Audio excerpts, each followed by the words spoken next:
That's a good thumbnail. Hey guy, so this is it.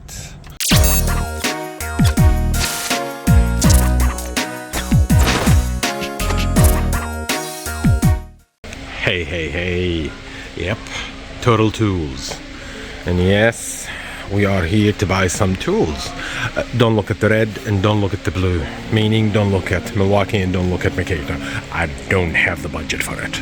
But what happened is, I had some parts sold of the Skyline and some remaining parts of the Beamer, which means I had some cash to dabble with. I got like 100 something.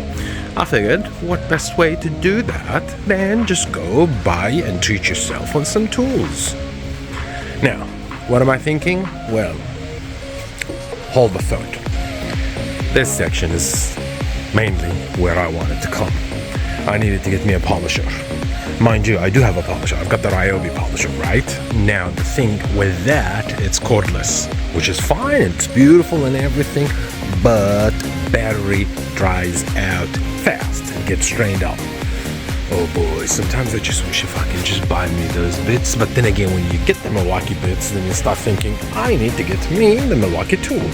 So, anywho's, I ended up getting the Detroit one. I think it's just exclusive for Total Tools. I'm not 100% sure, but it's a good quality. It has a good brand. I mean, plus Detroit. It can't go wrong, right? So I got the polisher, 180 mil, and it's corded. And I also got me one of those foams. So yeah, I got the Milwaukee foam. That should go with it. And that basically should mean that I've pretty much finished all my money. Speaking of which, we are near the compressor section. Oh yeah. Sometimes I wonder if I can get my hands on a new airless compressor. Let me just check something. Now these are vacuums. Ugh. I have to have something somewhere. Look, this is the first time me getting into this store. I've never actually been to Total Tools, and I'm impressed so far. I mean, look at it. This is more like a mechanic's heaven. Anyways, let's grab what we got and I'll show it to you once we're home. Hey guy, so this is it. Apology, this is the only and the last one that they had. That's why the box is a bit finicky and just out of whack. So see, already comes with this. It's a Velcro, so that's good. And smooth. Plus it comes with the attachment and the actual tool here. Alright, time to pack it up and let's head home. Welcome back. Yeah, I know, it looks a bit shiny, but that's not it. Yep, this is the machine that we got, and this is my cat, Havana, inspecting. Well, you know, if you have a cat, you know, they love boxes and they love inspecting everything. But anywho's, so this is the machine. It's actually really cool. I like the concept that it has where if you press on it, you see, press here, there you go. So it's basically on. That way it saves you the hassle of basically keep pressing while you're working. And just like that, it goes. And this is the sheepskin one. You can inspect it, and this is basically the hook and loop, I think they call it, with the Velcro. This is what we bought, which is the pad, and this is the handle with the screws and everything. So what I need to do is just assemble it and give it a test. And yes, it is corded, so I need to get me my extension cord and start working on this one. What I'm thinking, I need to work on the hood first. This one is not even attached, it's just placed over there. So I'll move it so that at least no compound reaches it. If I can finish this one and if it looks good, then I can move on to this and so on and so forth. Why am I polishing it now before I finish painting the other side? Well, it's simple. I can't paint, it's still rainy and it's not the perfect weather. This side is practically ready. All what I need to do is just quick clean if I need. Roof, quick sand and clean. Well, not sand, it's just basically wet sand with a 1000 or probably 1500 just to make sure that it's all smooth. And after that, basically we are ready for paint. This side, since I'm waiting, I've got nothing to do and it's been a minute since I've uploaded a new video. I figured might as well at least let's work on this one. Once it's polished and all, it's gonna look gorgeous, right? Or that's the hope at least. What am I gonna do next? Well, I've got an idea in my head that involves paint, black paint. Too early to tell, because I might go that route, I might not.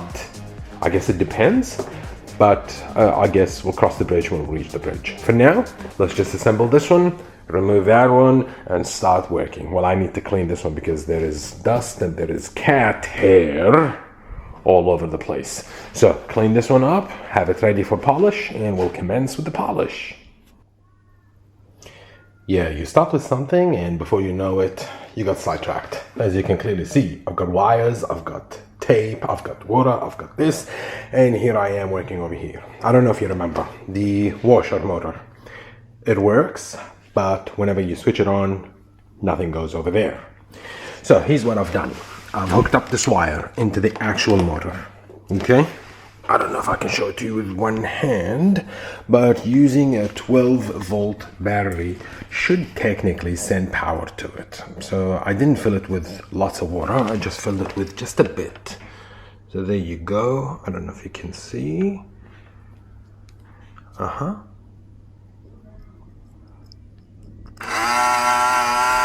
And you can see I've got leak. So the motor works with a battery, which means it sends power. So everything seems to be okay. But we do have a leak. There you go. Now, we didn't know that, but now we do. So what do we need? I got this one, this tiny little thing. So I'm just gonna cut the wire, the hose and just butt it. And once that is done, I'll see if the water goes all the way through the wipers, because it should come out of here.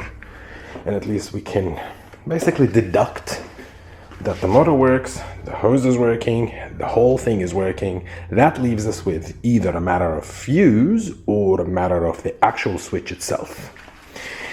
Anywho's, let's get on going. Hello, cat. Apologies for the voice quality and audio. I'm using my phone because my camera decided to die on me. Anywho's, welcome back. We cleaned it, we hooked it up, and all is good.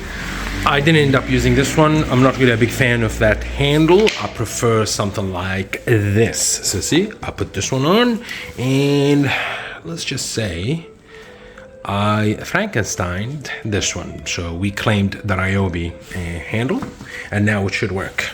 What are we using? We're using our chemical guys. This is the C4 one, so this is the clear cut. It's stronger than the normal one.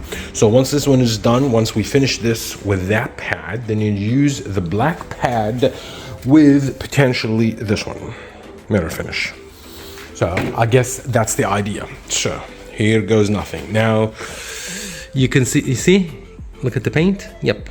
That's two reasons. A, I used airless paint spray, so that's why it's thicker when it lands, and hence it creates that. Number two, I mean, I'm not a professional painter, so of course you're gonna end up having some problems. So I'm gonna start with this one. There is shine to it, which is good. I'm really happy with that, but I'm pretty sure I can have a bit more shine to it. So let's apply with this one.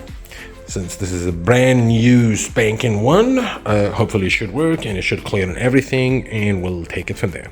So let me start one side. Probably I'm going to start with this side first, and we'll move slowly. I bet you can see the difference. So this side, not polished. This side is polished, and it's actually cleaner. And dare I say, smoother to the touch, like smooth, smooth, smooth, harsh. But we made a couple mistakes. Let me show you. Look at this side. Yeah, I went slightly overboard with the machine. I honestly underestimated the power of this machine. Mind you, I was using it on speed dial number 1, so I only use number 1.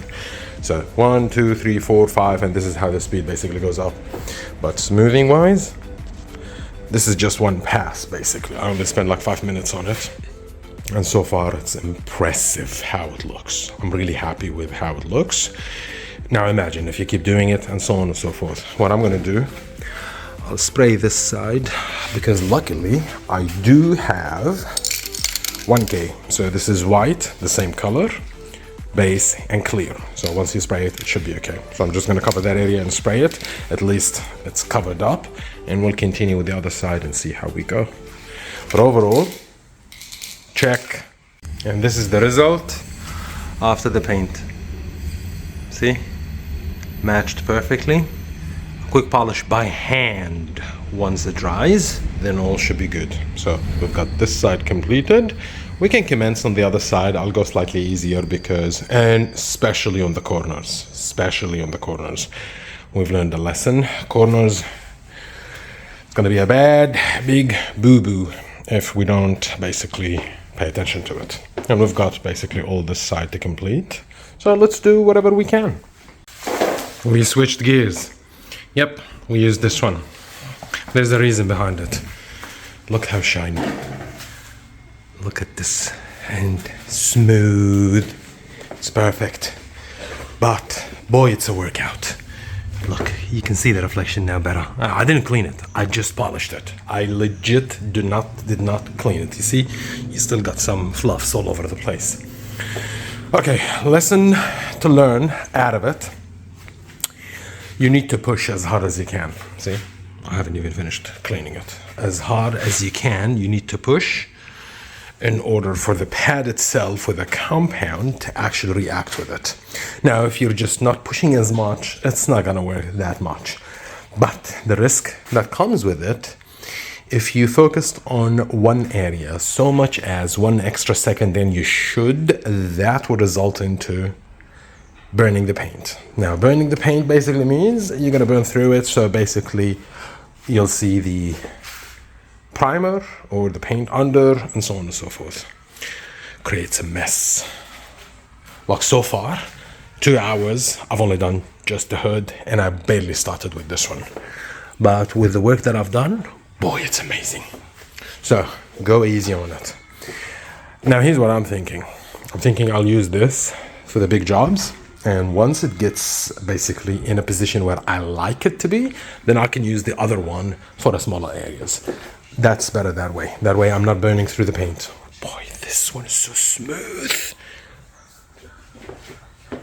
I think we're nailing it, folks. We are nailing it. All right, so what I'm gonna do, I'm gonna wash this one. It needs to be washed, and probably I'm just gonna soak it and let it wash because I don't want it to be like that. That's bad. This is how things get bad. All right, so far, this is all what I got for now. I better start wrapping things up. But bottom line, this machine, Detroit, is worth it. Especially in my case, because I didn't pay a single dollar. The money that I bought came from parts that I salvaged out of this one. Anywho's, that's a short, tiny little video for you guys. Just to keep up to date. If you like what you see, stick around. Until then, you take care of yourself. This is much better.